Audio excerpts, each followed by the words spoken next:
саламатсыздар ма?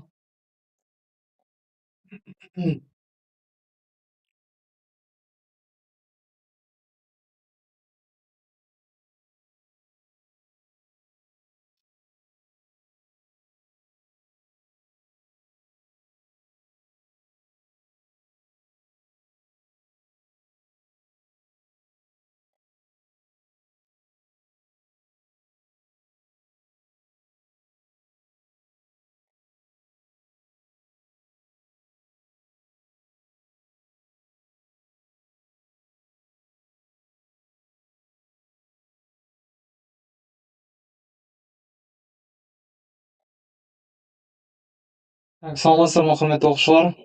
Сіздермен бірге болған ағай, как всегда. Давайте нұсқамызды бастайық. Нұсқа талдауымызға көшейік. Возможно, бізде кішігірім задержкалар болуы мүмкін, так как YouTube сәл тормозит етеді. Нормально. Ақырындап нұсқамызды бастайық. Если что, қосыла беріңіздер, кішігірім задержка болып жатса, через время ол задержка бітеді. Сәлеметсіздер ма? Так, окей, давайте бірінші сұрағымыз. Берілген компьютердің конфигурациясы бойынша қатқыл дискінің көлемі деп тұр, иә? Мына жақта давайте білеміз, Intel компаниясын барлығымыз білеміз, и оның параметрларын тоже, по сути. Так, біз ең қызығынан бастайық, тактілік жиілігі 2-9 болып тұр, 64 разрядты болып тұр, оның жедел жадысы, RAM 4 гигабайт болып тұр, және де оның қатқыл дисктің көлемі, получается, бізде болады 500 гигабайт, иә? Так, да, дұрыс айтасыңдар, это Б варианты болады, дұрыс, это Б. Hello. Қалайсыңдар? Так, окей, кеттік дальше. Уақытша берілген IP адрес. Біз білеміз, бұл туралы өткен едік. Статикалық, динамикалық, сыртқы және де ішкі деген бар. Ішкі IP адрестер дегеніміз это те, которые именно бізге ғана таратылатын IP адрестер, получается. Сыртқы IP адрес деген это интернет желісіндегі IP адрестер. Если что, IP адрес работает, ішкі емес, если что. Сыртқы тоже емес. Просто отметил. Ішкі дегеніміз, получается, біздің құрылғыларға беріледі, это как телефон, компьютер и так далее. Сыртқы дегеніміз, это, например, интернетке шығатын не только устройстволар, а еще и веб-страницалар. Например, бір веб-страница, екінші веб-страницаға ақпарат тасымалдау үшін сыртқы IP адрестер бізге қажет. Статикалық, өзгермейтін IP адрестер, и бізге керегі как раз динамикалық IP адрес, иә? Вот. Окей, go дальше. 10 символдан тұратын хабар, 32 символдық алфавиттің әріптерімен жазылған ақпарат мөлшері. Дұрыс айтасыңдар, динамикалық, молодцы. Так, 10 символдан тұратын хабар дейді. Так, 10 символдан тұратын хабар, это бізде К болады. 32 символдық алфавит, біз алфавит деген сөзді көрсек, біз бұны N деп сразу автоматически белгілейміз. Енді Хартли формуласын қолданамыз, N тең 2-нің I дәрежесі, және де екінші формула I тең К көбейту кіші I. Получается, менде не деп тұр? 32 символдық алфавит, мен 32 тең 2-нің I дәрежесі деймін. 32 деген сан, 2-нің 5 дәрежесі. Сонда бізде, получается, I тең болады 5-ке. Вот, Хартли формуласы осылай. I-ды табады 5-ті.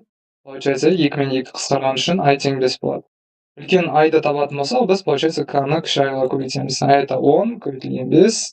В итоге 50 деген жауап шығады, 50 бит. Вот.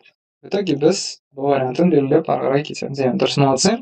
Дальше, ақпаратты үлкен өлшем бірлігінен кіші өлшем бірлігіне аудару кезінде орындалатын арифметикалық амал.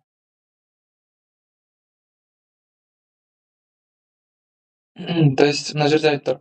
Үлкен өлшем бірліктен, имеется в виду мегабайттан, например, біз ауыстыратын болсақ байтқа, например, Вот, онда біз не істейміз? Біз 1024-ке көбейтеміз, килобайтқа сонымен ауыстырамыз, и сосын тағы да 1024-ке көбейтеміз.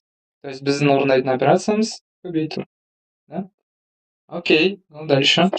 Төмендегі сандардың ішіндегі ең кішісін тап. Бұл жақта барлығын ондыққа келтіре салайық, более-менее салыстыра алатындай, 123-ті мен тиіспеймін, 63-ті келтіру керек болады. 63 16-лықтан это бізге нені береді? 16-нан 0 дәрежесі және де 16-нан 1 дәрежесі. В итоге мен не істеймін? 3-ті көбейтемін 16-нан 0 дәрежесіне, плюс 6-ны көбейтемін 16-нан 1 дәрежесіне. Бізде 6 көбейтілген 16 это 90, 106, 6 көбейту 16 бізде 96, sorry, 96 плюс 3 получается 99 болатын. Дальше бізде 203 дейді. Давайте 203-ті қарап көрейік. 8-діктен, да? Получается, тоже 8-дің 0 дәрежесіне көбейтемін. 3-ті плюс 8-дің 0 болса, 8-дің 1 болады, 8-дің квадраты болады, иә? Насчет мышка бойынша, sorry, гонит у меня мышка. Көбейтілген 8-дің 1 дәрежесі плюс 2 көбейтілген 8-дің квадраты. Сонда бізде не болады? Мына жерде 3 көбейтілген 0, қосылған 0, плюс 2 көбейтілген 64. Это 128. Сонда бізде 131 деген мән шығады. Ондықта, иә? Вот. Мынау 99 ондықта, мынау 131 ондықта, да? Получается, біз мына екеуін талдадық, енді мынау ғана қалып тұр. Бұл ең оңай, скорее всего, ең тез талдап тастауға болады. Мынау 1, 1, 0, 1, 3, 0. Екілік санау жүйесінен бұны келтіреміз. Тоже 2-нің 0 дәрежесі, 2-нің 1 дәрежесі, квадраты, 2-нің кубы, 2-нің 4 дәрежесі, 2-нің 5 дәрежесі, және 2-нің 6 дәрежесі. В итоге бұл нені береді? Бұл бізде 8 болады, бұл бізде 32 болады, ал бізде 64 болады. 64 плюс 32 это 96 плюс 8 бізде болады 104 деген мән ондық санау жүйесінде. И в итоге бізде 99 деген мән ең кіші болады. Осылардың арасынан, иә, 63 16-лықта получается, иә? Ол Б варианты. Дұрыс, молодцы. Келесі. Ондық санау жүйесіндегі 8 санның 8-дік санау жүйесіндегі мәні өте қызық сұрақ. Давайте немного подожду. Мынаны өздерің жасап көріңдер. Дұрыс жасайсыңдар ма екен? Ондық санау жүйесіндегі 8 санның 8-дік санау жүйесіндегі мәні. То есть бізде ондық санау жүйесінде 8 деген сан аударған кезде 8-дікке қандай мәнді береді екен? Есептің подвохы бар. Скорее всего, сендер былай ойлайсыңдар. 8, 8-дікте. Бірақ біз білеміз, то что 8-дік санау жүйесінде бізде диапазон сандардікі это 0 мен 7-нің арасы. 8 деген сан ішіне кірмейді. Поэтому 8 бола алмайды физически, просто. Поэтому мен не істеймін? Ондықтан 8-дікке аударған кезде 8-ді бөлемін қаншаға? 8-ге. Ондықтан 8-дікке аударған кезде, получается, мен бөлемін тура сол санау жүйесіне, иә? 8-ді 8-ге бөлем, 1-ден берем, 8 қалдыған 0. Сонда мендегі жауап 1 және де 0 8-дік санау жүйесінде болады. Сонда 10 деген жауап болады, иә? Вот, дұрыс айтасыңдар. Окей, это Б. Молодцы. Хорошо, дальше. Конъюнкция кестесі дейді. Конъюнкция бізде логикалық көбейту деп аталады. Давайте біз оны тауып көрейік. Мына жақта бізде 0 мен 0, 0-ді беру керек. Дальше, мына жерде, sorry, ребят, мына жерде менің қателігім кетіп қалды. Тут один вариант неправильно написался. Мына жерде негізі жауап былай болады. Давайте мынаны өшіре салайық. Мына жерде жаза саламыз. Так, 0 мен 0-дің көбейтіндісі, получается, бізге 0-ді береді. 1 мен 0-дің көбейтіндісі 0-ді береді. 0 мен 0-дің көбейтіндісі 0-ді береді, және де 1 мен 1-дің көбейтіндісі 1-ді береді, иә? Так. Осындай жауап болу керек, получается 0, 0, 0, 1 деген, иә? Тут картинки перепутал, басқа картинканы 2 рет копировать ете салам. Так, окей. Go дальше. 8. Осыған ұқсасты жасаған сияқтымыз біз.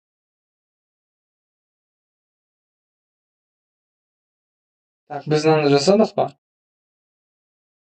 Мынаны қарап көріңіздерші, мына істедік па? Разве? Мындай істемеген сияқтымыз.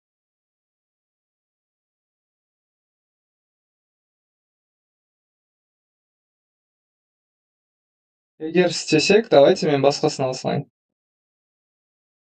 Пока что мен мына 9-ды талдай берейін. Так, бізде получается мынау программаны біртіндеп қадамдап орындау процесі. Біртіндеп қадамдап, это бізде получается трассировка деген ұғым. Так, окей, біз мынаны жасасақ, давайте келесі сұрақты жасай салайық та, и сонымен біз басқасына көшейік. Так, смотрите, берілген кодта енгізілген жолдармен орындалатын операция түрі дейді. Мынау бізде не деп аталады?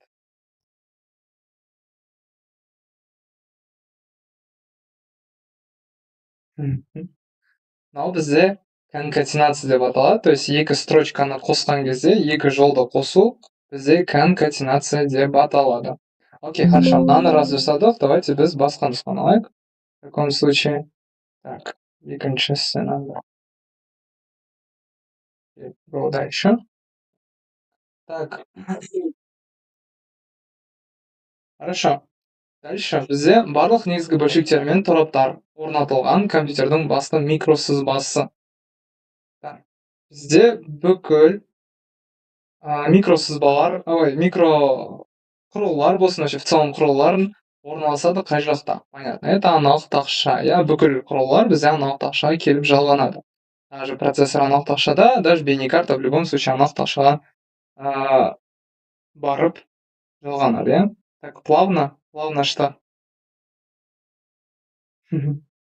Так, окей, дальше екі. Шектеулі аймақта орналасқан компьютердің біріктіретін желі дейді. Шектеулі аймақта бізде қандай қосылыс түрі болады?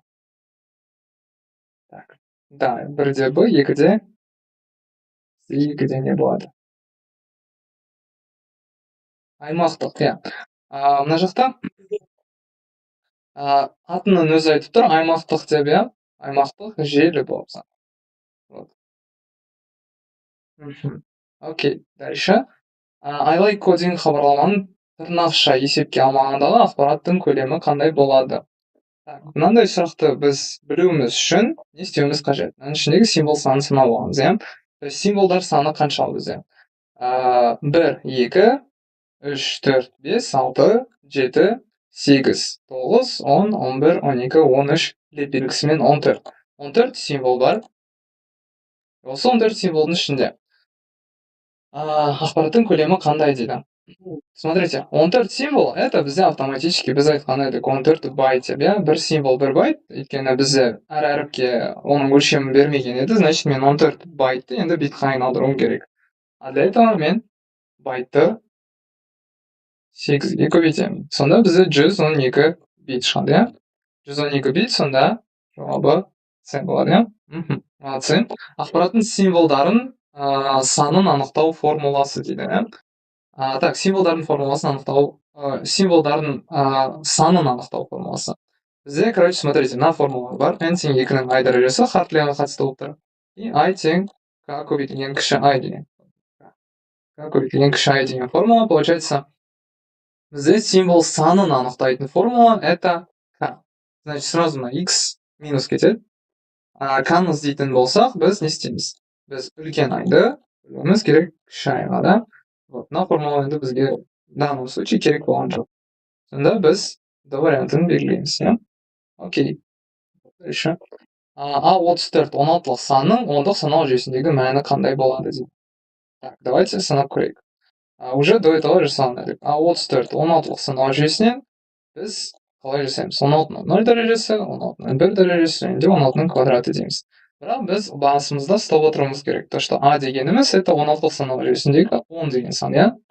Білеміз бәріміз, то, что 16-лық санау жүйесінде әріптер это былай берілген еді. A это 10, B тең 11, C тең 12, D тең 13, E тең 14, естеріңе түсірейік, и F тең 15, на всякий случай. Вот. Енді біз не істейміз? 4-ті көбейтеміз 16-ның 0-не, плюс 3-ті көбейтеміз 16-ның 1-не, и плюс 10-ды көбейтеміз 16-ның квадратына, иә? 10 неге? Өйткені это A. Сонда в итоге бізде не болады? 4 плюс 3 көбейтілген 16 плюс 256 көбейтілген 10 болады, иә? 16 квадрат. Сонда 2612 деген жауап шығады, иә? 2612. Так, Сонда бізде D варианты болады. Так, келесі. Логикалық функциясы үшін жасалатын ақиқат кестесінің үзіндісі және де алынатын нәтижесі берілген кестедегі жазылуы тиіс мәндері дейді. Мына жерде 0 шығу үшін не болу керек? 0 шығу үшін біз не істеуіміз керек? Біріншіден біз иерархиясын жасалайық. Бірінші қай қадамды орындаймыз? Біз бірінші мынаны орындаймыз, потом мынаны орындаймыз, үшінші болып мынаны орындаймыз, иә? В итоге мен не істеймін? Маған 0 шығу керек, а для этого обязательно егер а менде 1 деген санға ие болса, соңғы болып қосу орындалады ғой, қосу если что, иә?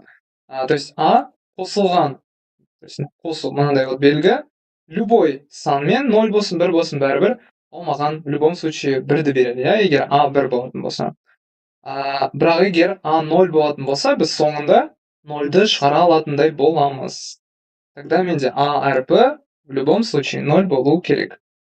Вот. Сонда менде С варианты болады.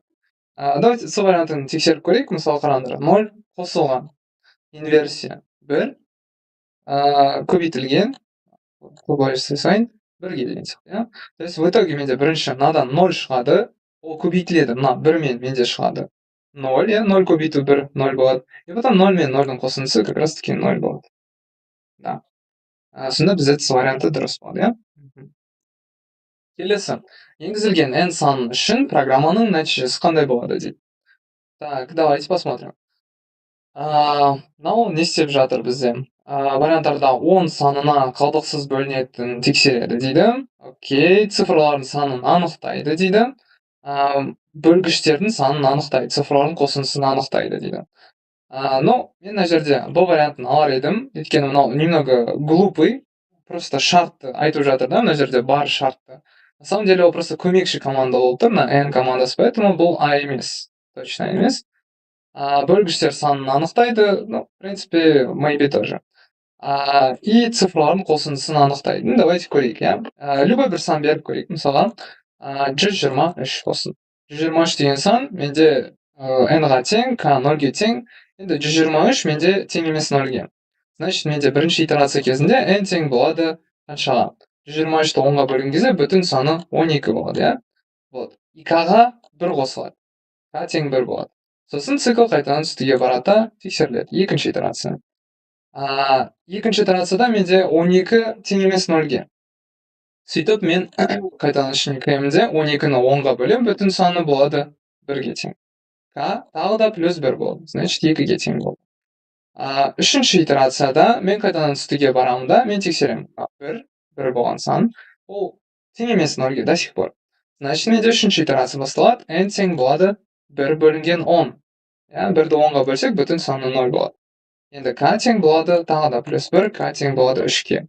Сөйтіп үстіне қайтадан барамын, 0 тең 0-ге, цикл тоқтайды, енді k 3 болады. Сонда бізде цифрларының санын анықтайтын программа коды құрылған екен. Дұрыс айтасыңдар, это Б вариант, молодцы. Хорошо. Следующее. Берілген программа кодындағы процедураны атауын көрсетіңіздер дейді. Так, смотрите. Мынандай өте күшті лайфхак бар да, осындай функция беріледі сендерге, или процедура деп аталады. Бізде мынандай зат бар. Def-тің қасында бізде proc деген уже процедураның атауы деп жаталамыз.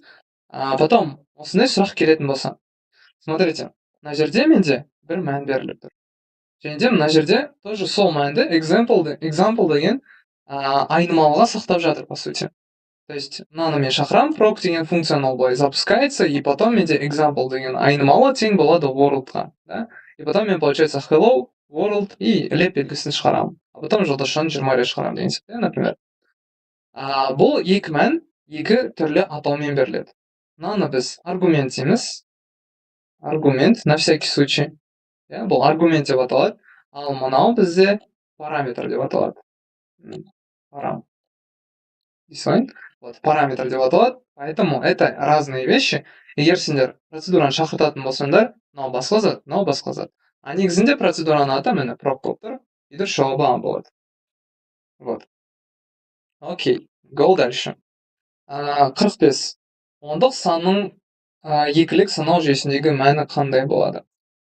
Так, ну, ладно, давайте бұны біз ұзақ жолмен шығарсақ, 45-ті 10-ға бөле саламыз. Ой, 2-ге бөле саламыз. Біз береміз 22-ден, мына жерге 44, қалдыға 1.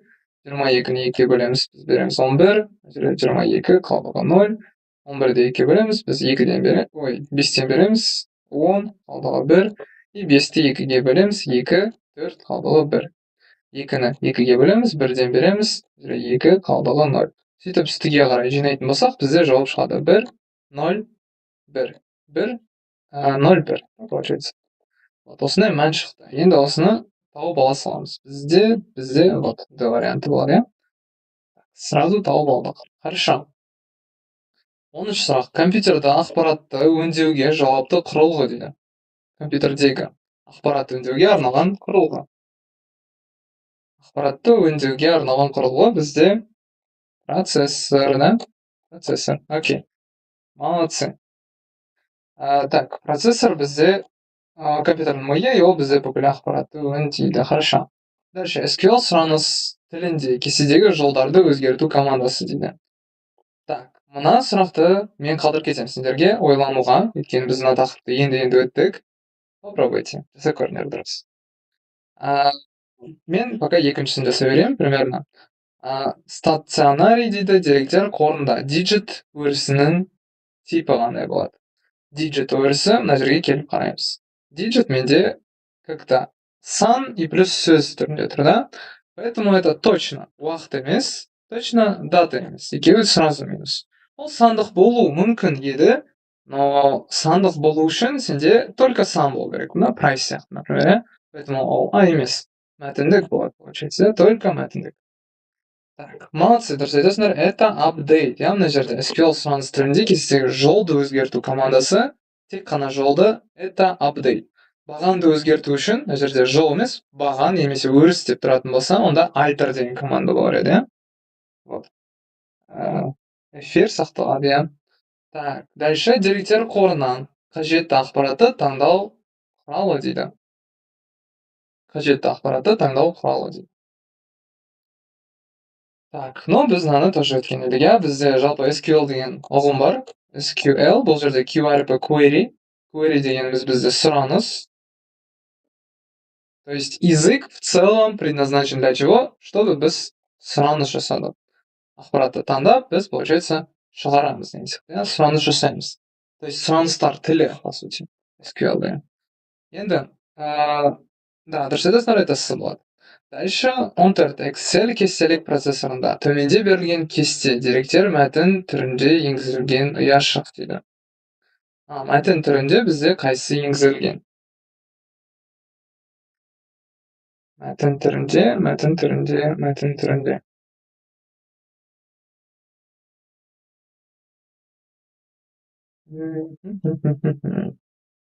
Мен сендерге былай айтқан едім, иә? Сандар енгізілген кезде Excelде, олар оң жақпен енгізіледі. Получается, егер сандар оң жақпен енгізілсе, автоматом текст сол жақпен енгізіледі. И біз не істедік, мына жердегі 4 деген санды алдық та мәтінді қылдырып тастадық. Поэтому менде Б 5-ші ұяшық бізде не болады? Мәтіндік форматта болады, иә? Мыналардың бәрі сандық, получается, скорее. Мынау числовой, то есть мынау сандық, а мыналар, скорее всего, общий болады, то есть ортақ, иә? Вот, ну, без понятия неге. Да, бұл 5 болады, иә. Дұрыс, молодцы. Кеттік дальше. HTML кодтың нәтижесі дейді. Окей, бұл сұрақ тоже өте көп кездеседі, біз бұны уже талдаған едік. Біз мына жерде нені білеміз? OL деген команда, иә, это ordered list менде жасайын, ordered list. А это значит нумерованный лист, иә, то есть номерланған, заңдылықпен жасалынатын, иә. Сразу бұл варианты минус. Неге? Өйткені бұл бізде UL еді, unordered list. Бұл просто маркированный текст, иә. Вот. Поэтому бұл бізде минус. UL. Так. Да, дұрыс айтасыңдар, это А варианты, потому что бізде рим цифры деп тұр, типі былай деп тұр, үлкен аймен басталып тұр, значит менде А варианты болады. Бұл варианты болмайды, өйткені А, Б, С болып тұр, и мынау кішкентай рим цифрлары болып тұрған соң бұл саналмайды. Окей, молодцы. IP адрес берілген, маскасы берілген, ішкі желі мекенжайы қандай дейді, иә. Мынандай есептерді біз негізінде логично шығарып алсақ болады. Не істейміз? Біріншіден, в первую очередь біз бірінші IP адресті и потом екінші IP адресті бір-бірінің астына жазамыз. 15, 9. Екіншісі 255, 255, 252 және де 0. Мен сендерге былай үйреткен едім, лайфхакпен шығару, иә. Біз не істеуіміз керек? Қай санның астында 255 тұр, соны көшіре саламыз. Получается 192 көшіріледі, 168 көшіріледі. Мынаны қалдырып кетеміз, өйткені астында 252 тұр, иә. И мынаның астында 0 тұр, да? Бұған 0 деп жаза саламыз. Не паримся. Сосын да, дұрыс айтасың, 192, 168 точно шығады. Енді қараңдар. Бізде мына жерде 15 деген сан болып тұр, то есть ол точно көбеймейді, ол 15-тен аз болмаса точно көбеймейді. Значит, менде сразу А варианты мен Б варианты логично кетіп қалады, а еще и Д варианты логично кетіп қалады. Но егер біз мынаны ашатын болсақ, қалай ашуымыз керек? Бір октеттің ішінде, то есть әр мынандай вот диапазонның ішінде, мынандай 168 деген санында сияқты, например, әр точканың арасы бір октет деп аталады. Сол октеттің ішінде 8 бит бар. То есть мынада 8, мынада 8, мынада 8, мынада 8. Получается 8 бит дегеніміз это что? 8 бір немесе 0. Енді 8 битті жасау үшін, получается, мен не істеймін? Мен былай жасаймын. 0, 0, 0, это 32, 16 и былай. Получается, былай болады. Это не себепті былай болады, өйткені мынау 2-ның 0 дәрежесі 1, мынау 2, 4 и 8. Төртеуінің қосындысы маған 15 деген санды береді, иә. Қосып көрсеңдер болады. 1, 2, 4, 8. В итоге маған 15 деген санды берді. Ал 252 дегеніміз это 128 қосылған 64, қосу 32, қосу 16, қосу 8 и қосу 4 болады да, қалған екеуі 0 болады. Сонда біз в итоге не істейміз? 1 мен 0-ды көбейтеміз, 0 мен 1-ді көбейтеміз, 0 береді, 0 береді, 0 береді, 0 береді. Дальше 1 мен 1-ді көбейтеміз, 1-ді береді. 1 мен 1-ді көбейтеміз, 1-ді береді, қалғандары 0-ді береді. В итоге бұл қандай жауапты шығарады? Иә, 15-тен үлкен болып кетті да, мына жерде Д вариантында. 15-тен үлкен болып кетті. Мына 24 деген сан 15-тен үлкен болып кетті. То есть точно үлкеймейді, иә. В итоге мен не істеймін? Мен мынаны енді екіліктен шығарып аламын, ондық санау жүйесіне. Мынау 2-ның 0, 1, 2, 2 дәрежесі, мынау 2-ның 3 дәрежесі. А это в итоге 4 қосу 8. Это 12. Как раз біздің соңғы санымыз 12 болып шыға қалады, иә. 12.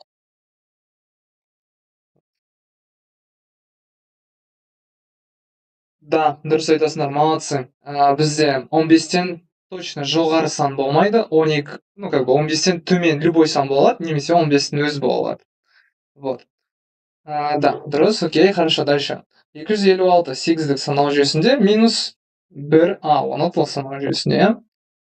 Так, тез-тез талдай салайық. 256 8-дікте 8-дің 0-і, 8-дің 1-і, 8-дің квадраты. Келесі, бізде получается это 6 көбейтілген 8-дің 0-і плюс 5 көбейтілген 8-дің 1-і плюс 2 көбейтілген 8-дің квадраты. Бұл бізде 6 плюс 40 и плюс 128 болады, иә. Сонда бізде болады 170, мынау бізде 168, 174, иә. Не ошибаюсь. Қате шығарып жіберген сияқты. 6, 174, дұрыс екен. 174 ондық санау жүйесінде. Бір А-ны мен, получается, тоже түрлендірем. Бір А дегеніміз 16-лық санау жүйесінде. Это 16-ның 0-і и 16-ның 1-і. А дегеніміз біз бағана айтқан едік. 10 деген сан, это в итоге нені береді? 10 көбейту 16-ның 0-і плюс 1 көбейтілген 16-ға. Сонда бізде шығады 10 плюс 16. Это 26. 174 минус 26 бізге береді жауап 148 в итоге. Молодцы, Д жауабы шығады. Окей. Вот так. Дальше. Нәтижені көрсетіңіздер дейді. For A in range 1 мен 12 арасы задержка минимальный болған сияқты, вроде нормально. Так, foreign range 1 мен 12-ның арасы, біз білеміз, 1 мен 12-ның арасы болса, значит, біз 1 мен 12 деген сан диапазонға кірмейді, 1 мен 11-дің арасында жүреміз, иә? Енді, егер осы ай, то есть ай дегеніміз это 1, 2, 3, 4, 5, 6, 7, 8, 9, 10, 11, иә? 11, потому что 11-ге дейін. Вот. Осы сандардың ішінде қайсысы 2-ге қалдықсыз бөлінеді, және де 3-ге қалдықсыз бөлінеді. Соларды шығарып берсін дейді. 12 шығады дейді. Дұрыс айтасыңдар. 2 қалдықсыз бөлінеді 2-ге, бірақ 3-ге бөлінбейді. 3 бөлінеді 2-ге, 3-ге, бірақ 2-ге бөлінбейді деген сияқты. 4 то же самое, 5 то же самое, 6. 6, кстати. 6 деген сан менде 6 2-ге қалдықсыз бөлінеді, және де 3-ге де қалдықсыз бөлінеді. Это А варианты. 12 менде диапазонның ішіне кірмеген сон 12 бола алмайды, бірақ негізінде 12 деген вариант это өте жақсы вариант, өйткені ол да келіп тұр мына кезде. Бірақ ол диапазонда емес, иә. 7 бөлінбейді, 8 бөлінеді, бірақ 3-ге бөлінбейді, 9 3-ге бөлінеді, бірақ 2-ге бөлінбейді, 10 2-ге бөлінеді, бірақ 3-ге бөлінбейді, 11 то же самое. Вот, сонда бізде 6 ғана екеуіне де бөлінеді, соны ғана шығарып береді. И 19 берілген кестенің логикалық өрнегі қандай болады?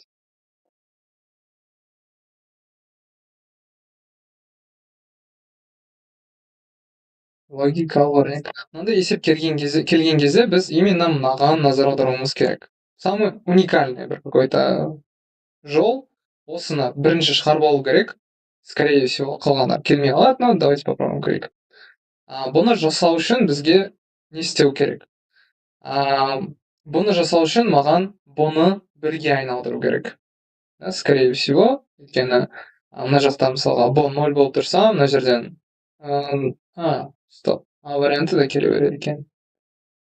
А варианты келеді, бірақ А варианты бізде, получается, уже басқаларына келмейді. Неге? Өйткені Б 1 болып қалса, уже маған 1-ді беріп шығады. Так. Сонда бізде А варианты келмей қалады, өйткені екінші мысалда, мысалы, бұл 1 болып қалды. 1-ді басқалармен қосып көбейткен кезде келмейді, иә? Так, давайте біз бұдан бастайық. Так. Или сама дейді. Давайте бұны жасап көрейік. Мысалға, А көбейтілген Б көбейтілген инверсия Б дейді, иә? Давайте салып көрейік. Мысалға, біз салып көрейік бірінші мысалда. Инверсия бізде болады 1 көбейтілген. Так, Б ол бізде болды 0. иә? И көбейтілген 1. Мына жерде менде 0 шығады, 0 мен 1-ді көбейтетін болсақ, 0 шығады. То есть, мына мысал үшін уже бірінші мысал келмей қалады, иә? Поэтому сразу минус. Бұл вариант бізде келмей қалады. Сразу С вариантын келтіре салайық, бізде мына жерде қосу болуы мүмкін. Көбейтіп қосуға ауыстырсақ, енді не істейміз? Біз инверсия Б-ны аламыз. Инверсия Б бізде 1 болды. Көбейтемін 1 мен Б-ның қосындысына. Мына жерден 1 шығады. Ол мына жер жақсы келеді. Получается, келесілерінде менде А мен Б-ның қосындысы 1-ді береді, көбейтіледі инверсия Б 0-ға. Да, дұрыс айтасыңдар, это получается бізде это С варианты келеді, өте жақсы С варианты келіп қалады басқаларына. Вот. В принципе, түсінікті. Енді ID, name, city өрістер ішінен негізгі кілт бола алатын не ол? Біз сендермен уже жақсы өттік. SQL-ді жақсы білеміз. Негізгі кілт немесе бастапқы кілт деп атайды бұны, primary key. Primary key. Ол бізде уникальный заттар. То есть қайталанбайтын заттар болу керек, это бізде А варианты, иә? Вот. Хорошо. ID-шка. Дальше бізде D1 ұяшығына жазылған мынандай формула. D4 ұяшығына көшіргенде алынатын нәтиже. Так, D1 ұяшығынан D4-ке көшірейік. Біз не істейміз? В первую очередь, мен сендерге айтқандай, долларларды көшіріп алуымыз керек. В первую очередь, доллар 1-ді көшірем. Әрине, осы жерге қарай қосылған доллар Б-ны көшірем. И көбейтемін доллар С, доллар 1. Енді біз нені ескеруіміз керек, то что біз бірінші жолдан 4-ші жолға дейін қадам жасадық, плюс 4 қадам жасадық. Сөйтіп біз ана жерде салыстырмалы болып тұрған санға, то есть жолдардың санына плюс 4 жасаймыз. Значит, это 5 болады. 1 плюс 4 5 болады. Енді так как мен D ұяшығынан басқа ұяшықтарға секірмедім, менде A ұяшығы өзі болып қала береді. Өйткені ол өзгерген жоқ тоже, иә? Сонда менде мына жерде A болады. И бұл формуланы біз таптық, енді осыны қолдану керек. A1 дегеніміз, получается, бізде 7 плюс B5 дегеніміз бізде 0, B5 жоқ, иә? B5 болмаса, получается... Ай, подождите, мен мына жерде дұрыс емес істеп қойдым. 1, 2, 3. 3 қадам астыға жүріппіз, 3 қадам жүріппіз, получается, мынау 5 емес 4 болады екен, иә? Sorry. Вот. Так, бізде B 4-іміз болады 2, 0 деппін ғой, 2 болады. Вот. И көбейтеміз C1-ге. C1 бізде болады 1. Сонда бізде 9 деген жауап, молодцы, дұрыс айтасыңдар, это D варианты. Окей, go дальше. Бүтін сандар. A12, B20 болғандағы программаның нәтижесі қандай болады? Ой, так, мына жерде программный код екілік санау жүйесінің арналған.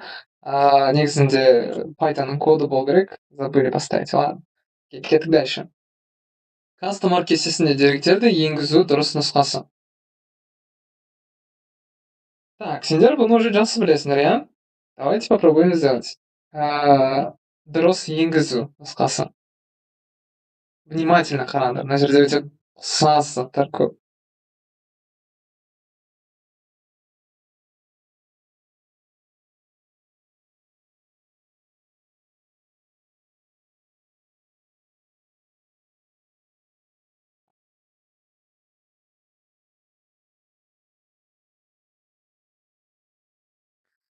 Так, мынаған біз не дейміз? Мына жерде неге мынау А варианты қате? Бірінші давайте начнем. Өйткені менде, видите, бағанның аты customer name. Мына жерде просто name. И просто адрес деп тұр. Поэтому А варианты минус. Я запись сақталады дұрыс. Осы YouTube каналда болады, по идее. Дальше, мына жердегі name. Опять то же самая проблема, то есть name и адрес опять минус. Өйткені менде customer name и customer адрес. Опять name и адрес минус. Мына жерде мен былай айттым. Customer деген таблицаны алайық дейді. А это уже, егер мен бағандарын көрсетпейтін болсам, автоматически үшеуі де сразу кіріп кетеді. И оның ішіне мен қандай value салайын, иә? Это мен оның ID-ін беремін, оның атын беремін, және де оның адресін беремін. Сонда бізде D варианты дұрыс болады. Жерде бағандарына назар аударамыз, иә? Бағандар совсем басқаша жазылып тұр. Біз структурасына қараймыз деп, вообще көп затты ұмытып қаламыз, иә? На самом деле, бәрі өте оңай. Мен былай да жасаламын, былай да жасаламын, иә? То есть, как үстідегідей варианттағыда, и мына жердегідей. Вот. Окей, дальше давайте. Қаладағы мамандандырылған лицей оқушыларына конкурс негізінде оқуға қабылдайды дейді. Кестеде оқушылардың тест нәтижелері көрсетілген. Мектепке жалпы жинаған ұпайы 20-дан артық және де ағылшын тілінен 10 балдан жоғары ұпай жинаған оқушылар қабылданатын болса, қабылдау бағаны жазылуға тиіс кірістірілген функция дейді. Мына жерге бізге керек функция дейді. Так, ну давайте көрейік. Маған, во-первых, мектепке жалпы жинаған ұпайлары 20-дан асу керек. Значит, жалпы дегеніміз, мысалы, Е3-тен басталады, Е3 үлкен болу керек 20-дан. Бізде сәл структурасына келейік. И деген еслінің сыртына жазылмайды, И деген еслінің ішіне жазылады, иә? Поэтому D варианты бізде сразу минус. Мына жерде қателіктеріне назар аударсақ, қателік қай жақта болуы мүмкін? Бірінші, мына жерде жақша ашылмаған. И үшін бөлек жақша керек, иә? Поэтому А варианты опять сразу минус. Мына жерде ашылған жақша, бірақ жақша жабылмаған. Мына жерде И үшін, сонда бізде жақшалар жетіспеушілігі болады. Да? С варианты минус. Мына жерде байқай аламыз, жақша ашылды, жақша жабылды, жақша ашылды, жақша жабылды. Бәрі дұрыс. Сөйтіп бізде Б варианты өте жақсы келеді, иә? Окей, да, қаршы кеттік дальше. Браузер бетінде көрсетілген деректерді шығаратын HTML код дейді. Мына жақта кішігірім, давайте қарап көрейік. Бізде не бар? Қай жақтан бастасақ екен? Қай жердің қатесі бар екен? Бізде мынаны алсақ болады. Мысалы А, Б, иә? Неге менде С, Д шықпайды? Себебі өйткені заголовоктар разный тұр. Мына жерде H2 деп тұр. Егер көріп тұрсаңдар, H2 деп тұр, иә? Давайте мен былай сәл жақындатайын. Жақындататын болсақ, осылай. Байқай аламыз, то, что бізде мына жерде H2, ал мына жерде H5, иә? Бізде негізінде H5 деген это кішірегі, иә? Екінші V5 деген үлкенірек болу керек. Значит, мынау бізде H2 болу керек. Получается, это А или Б варианттарын екеуін біреусі. Енді мен дальше қараймын. Менде мына жерде үсті сызылған және де асты сызылған екі қасиет бар. Біз үсті сызылған білеміз. Это del деген қасиет. Үсті сызылған это del. Асты сызылған это ins, да? Сөйтіп бізде А варианты дұрыс болады, Б варианты қате болады, өйткені просто орындармен шатастырып жібере салған. Вот. Окей. Go дальше. Санжардың программасын кірістірілген функция болып табылады дейді. Так, бірінші былай жасайық. Санжар. Бірден бастап берілген n-ге дейінгі натурал сандарды экранға шығаратын программа кодын ішкі программаны қолданып құрды дейді. Программа коды төменде берілген. Алайда программа n-нен 1-ге дейінгі сандарды шығарады дейді. Так, бізде мына жерде рекурсия орындалады. Негізінде қиындау команда, по идее. Давайте біз бұны жасап көрейік. Бірінші, 26-шы сұрақ санжардың программасында кіріктірілген функция болып табылады. Так, кіріктірілген функция. Біріншіден, давайте, бізде def деген жалпы функция, в целом def деген функция просто, ал маған айтты, осы программаның ішінде кіріктірілген, значит, бір функцияның ішінде екінші функция болады. Енді менде if деген функция емес, ол оператор, ол шартты оператор. Получается, if деген вариант келмейді. Def деген тоже келмейді. Неге екені это в целом основной функция. Write not sun деген это ол функцияның атауы болып саналады, өйткені атауы write not sun, немесе рекурсиясы десек те болады, иә? И получается, это C болады. Print деген функция. Ненің функциясы? Ақпаратты шығарудың функциясы болып саналады. Вот. Окей, дальше. Санжардың программасы бойынша ақиқат тұжырым дейді. Ақиқат тұжырым қандай болады дейді. Так, давайте примерно... мына жерде не депті? Жергілікті айнымалы, функция параметр, функция аргумент. Мен сендерге айтқан едім, иә? Мынау бізде аргумент, мынау бізде параметр деген. Енді тексеріп көрейік. Мынау бізде n аргумент деген d варианты келіп тұр. K параметр деген сияқты келіп тұрған жоқ, иә? Мына A варианты минус. K параметр болады, получается, n жергілікті айнымалы. Ол бізде жергілікті деген, это получается, на def-тің ішінде жазылған айнымалылардың бәрі жергілікті деп саналады. Бізде n глобалды айнымалы, то есть ол глобальный, def-тің сыртында тұр. Бұл варианты келмейді.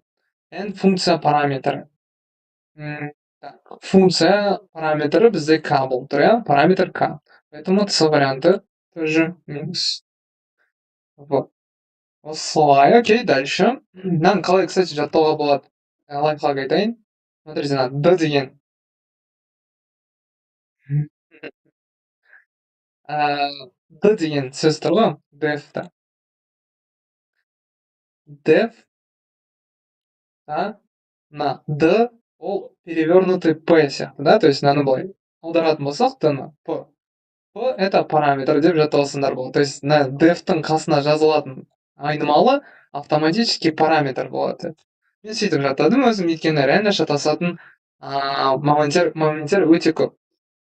Сен аргумент қайсысы, параметр қайсысы, мен лично өзім бастапқы кезде, енді программирование үйреніп бара жатқан кезде өте көп шатастырған едім. Қайсы аргумент, қайсы параметр, непонятно.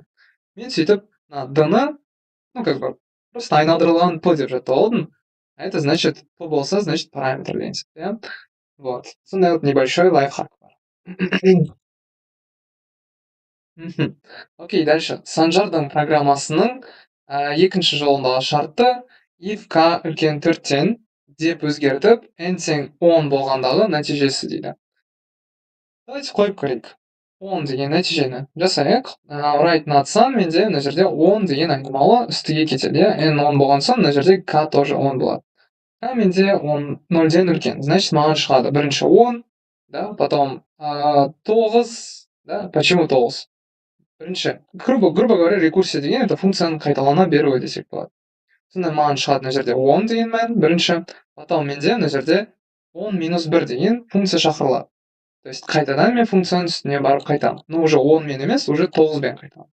Сөйтіп мен 9-ды жазамын. Екінші итерация кезінде де, грубо говоря, 10 и 9 болады. Потом 8, 7, 4, 4, 3, 2, 1 и все. Ой, мына жерде айтып тұр, еще 4 деп қоятын болсақ дейді. If k үлкен 4-тен деп. 4-ке дейін бармайды екенбіз, иә? Біз, получается, 9, 8, 7, 6, 5-ке дейін бара аламыз. Уже 5-ті мен жазамын. K минус 1 это 4 болады. 4 пен сізге барамын. 4 4-тен үлкен емес, 4 пен тоқтаймын, да, получается. 4-ке кіре алмай қалатын боламын. Сонда менде D варианты келіп тұр. Хорошо, дальше Санжардың программасы n тең 6 болғанда. Так. Смотрите, минус 6 болған кезде бізде не шығады? Так, минус 6 беріледі. Минус 6 беріледі. Сонда мына минус 6 мына жаққа барады, тексереміз. Минус 6. Минус 6 үлкен ба 0-ден? Минус 6 0-ден үлкен емес. Болды. Ештеңке орындалмайды. Все. Так, ол үшін шартты өзгерту керек, иә? Наоборот жасау керек, скорее всего. K кіші болу керек 0-ден. Бізде easy. Енді дальше. Санжардың программасы 1-ден n-ге дейінгі натурал сандарды шығару программа кодында енгізілетін өзгеріс дейді. Давайте біз примерно талдап көрейік. 1-ден n-ге дейін дейді. Так, 1-ден n-ге дейін болатын болса, так, кейбір параметрлар қойып көрейік. Үшінші жолда print k плюс 1 дейді. Үшінші жолда k плюс 1 n дейді. Не вижу смысла, но окей, пока что қалдыра тұрайық. Возможно, пайдасы тиіп қалады. Дальше менде write not sun, мынау точно болмайды. Неге? Өйткені сенде егер k айнымалысы өзгермейтін болса, это как ана while'дың циклы сияқты, да? Өзгермейтін болса, k болатын болса, ол бізде бесконечно орындала беретін болады. Рекурсия ол тура сол while сияқты бесконечно жасай береді. Поэтому маған мынау қате болады. k минус 1 критично қажет маған. Дальше, үшінші жол write not sun k минус 1, төртінші жолда print k дейді. Так. Прикольный ход, но смысл? Тура сол заттарды алып, просто орынмен ауыстырып жатыр. Мына жерде бізде шықпай қалады. Неге? Өйткені мысалға біз бірінші азайтып тастаймыз, и біз қайтадан рекурсияның ішінде жүре беретін боламыз. Это не то. Так, и потом бізде айтып тұр. K кіші болса 0-ден дейді. И K плюс 1 дейді. Бізге наоборот 1-ден n-ға дейін керек, поэтому орындалмайды, иә? Так, мына жақта я немного сомневаюсь, не үшін k плюс 1. Мен c-ны пока что қалдыра тұрайын. K плюс 1 бізге не үшін керек? Біз мысалға, давайте-ка біз c-ны жасап көрейікші. Смотрите, c-ны салып көрейік. Write not sun бізде үстіде тұрады, а потом бізде, получается, print k орындалады. Біріншіден қараңдар, бізде 10 деген рекурсия орындалады. 10, потом 9, потом 8, потом 7, 6, 5, 4, 3, 2, 1. Я осыға дейін орындалады. А потом ол бізге print k жасайды. Print k. Не, келмейді, я. Только получается бізде A варианты ғана келіп тұр, и все. C варианты не подойдет. Так, өйткені бір ғана жауапты шығарып жіберетін болады. Окей. Дальше. Ақпаратты тасымалдау жылдамдығы айтпа. Санжар жоқ, иә? К сожалению, санжар жоқ. На есепті, кажется, біз санжар болған кезде шығардық қой деймін, иә. Так, 31 ақпарат тасымалдау жылдамдығы бізде не болады? Біз білеміз бұл сұрақты, біз өте жақсы білеміз бұл сұрақты. Біз бот деп білеміз оны, және де бит-секунд деп білеміз, иә. Вот. Кстати, есть немного расхождение. По идее, байт-секунд деп ақпараттың өлшем бірлігі берілмейді. Но егер мен қателеспесем, именно осы нұсқада бізде байт-секунд дұрыс жауап ретінде берілген еді. Негізі оны алмау керек, по идее. Оны прям апелляцияға бере берсеңдер болады. Неге? Өйткені жылдамдық бізде бит-секундпен өлшенеді. Ботты ашатын болсақ, ол тоже бит-секунд деген мағынаны береді, иә. Поэтому бізде А мен Ф қана. 256 санның екілік саны және де 8-дік және де 16-дық санау жүйесіндегі мәні қандай болады дейді. Біз бұл жақта не істесек болады? Тез примерно түрлендіріп алсақ болады, иә. 256-ны біз мысалға 2-ге бөлеге. Екілікке түрлендіріп алайық, потом екіліктен тез 8-дікпен 16-ға аудара саламыз. Так, біз береміз 128-ден, иә. 256 қалдығы 0, 128-ді 2-ге бөлеміз, біз 64-тен береміз, 128 қалдығы 0, 64-ді 2-ге бөлеміз, 32-ден береміз, 64 қалдығы 0, 32-ні 2-ге бөлеміз, 16, 32 қалдығы 0, 16-ны 2-ге бөлеміз, 8, 16 қалдығы 0, 8-ді 2-ге бөлеміз, 4-тен береміз, 8 қалдығы 0, 4-ті 2-ге бөлеміз, бізде 2, 4 қалдығы 0, 2-ні 2-ге бөлеміз, 1-ден береміз, 2 қалдығы 0. Сонда бізде болады 1, и қанша 0? 2, 3, 4, 5, 6, 7, 8, 0. Получается 1 и 8, 0. 3, 4, 5, 6, 7, 8. А, F, D дейді. Дұрыс айтасыңдар. Это D варианты как минимум уже біз таптық. Енді біз 16 санау жүйесіне аударатын болсақ, біз не істеуіміз керек? 4-тен жақшаға алуымыз керек, иә? 4-еу алдық, и 4-еу 1-ге толтыра саламын нольдармен. Сонда менде 1 болады, 0 болады, 0 болады. 16-лық санау жүйесі жиналды. Это F. Тура осы санды енді мен алып, просто 8-дікке түрлендіре саламын. 8-дікке түрлендіретін болсақ, бізде қалай жасалынады? 3-3-тен аламыз, біз білеміз, есімізде 3-3-тен, 3-еу жақшаға, и 3-еу жақшаға. Сонда мынау 0 болды, мынау 0 болды, иә. 2-нің 0 дәрежесі, 1 дәрежесі, 2-нің 2 дәрежесі болады. Сонда мына жерден 4 деген мән шығады, 400 деген мән болады сонда. А болады. Так, окей. Дальше. Нәтижесінде true болатын жолдарды өңдеу әдісі. Давайте попробуйте написать көрінеді. Ал негізінде бір команданың подсказка берейін. Is альфа деген тексереді. В общем, сенің сөзің әріптерден тұрама. Is upper тексереді. Сенің сөзің үлкен нелерден әріптен тұрама. То есть үстіңгі регистрдағы. Is альфа, опять-таки, это әріптерден тұрама деп тексереді. Потом is digit деген сандардан тексере ма, сандардан тұрама, соны тексереді. Вот. Давайте енді тауып көрейік. Мына жерде өте андай кішкентай подсказкалар, кішкентай детальдар решать етіп отыр негізінде. Дұрыс айтасыңдар, это Б варианты. Это is upper болады. Is upper неге екені орам үлкен әріптермен ғана жасалады. Upper деген сөз это үлкен. Is upper тексереді. Орам деген сөз, получается, үлкен әріптермен жасалған.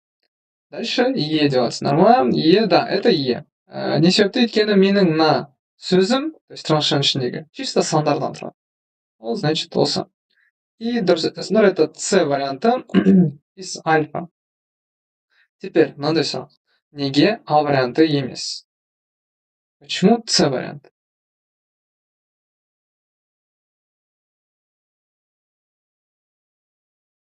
Почему С вариант?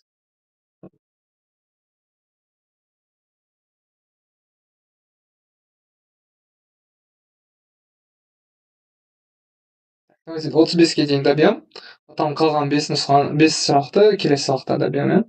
Негізінде уже 2 нұсқан, уже полный нұсқаны бітіретіндей болған едік, просто бірінші нұсқаға уақыт құртып қойдық, иә? Білмеймін дейді. Так, окей, смотрите, на жерде пробел тұр. На самом деле не особо решает.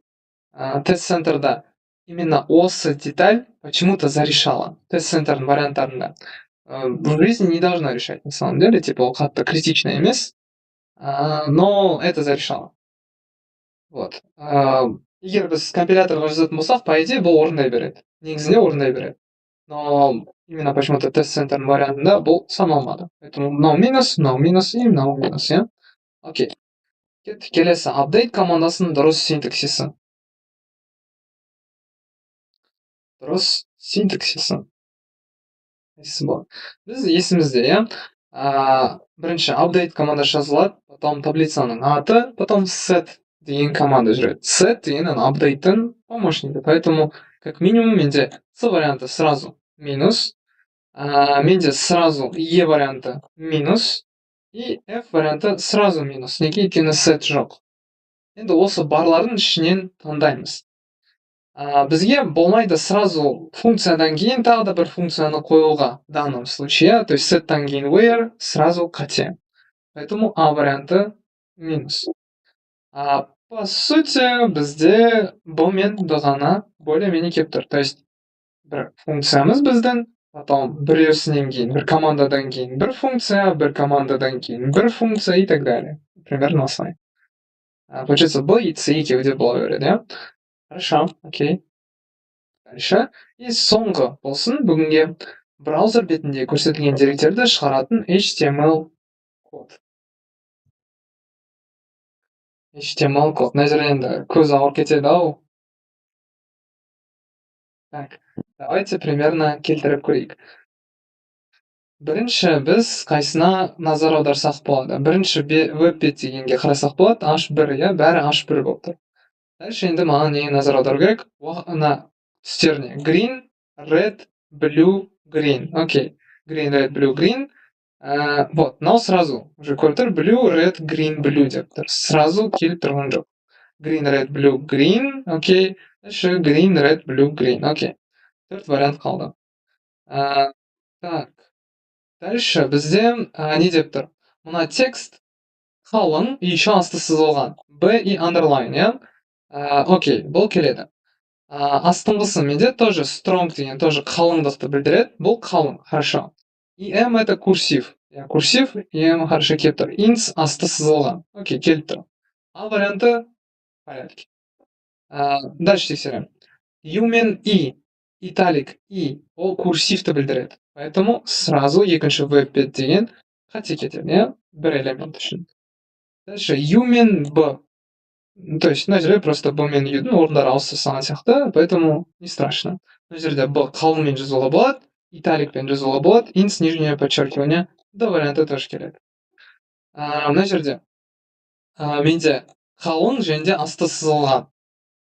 Қалың асты сызылған келеді, strong келеді, курсив келеді, и асты сызылған тоже келеді. Да, это получается А, Д, Е, 3 варианта. Окей, бүгінге осы, получается, біз пока что тағы да сәйкестендіруіміз қалды, біз бұны келесі сабақта добьем. Хорошо, бүгінге осымен бітірейік. Давайте келесі кездескенше сау болыңыздар. Кімде сұрақ бар, если что, жаза кетіңіздер, келесі сабақта талдап тастаймыз. Давайте көріскенше барлықтарыңызбен сау болыңыздар.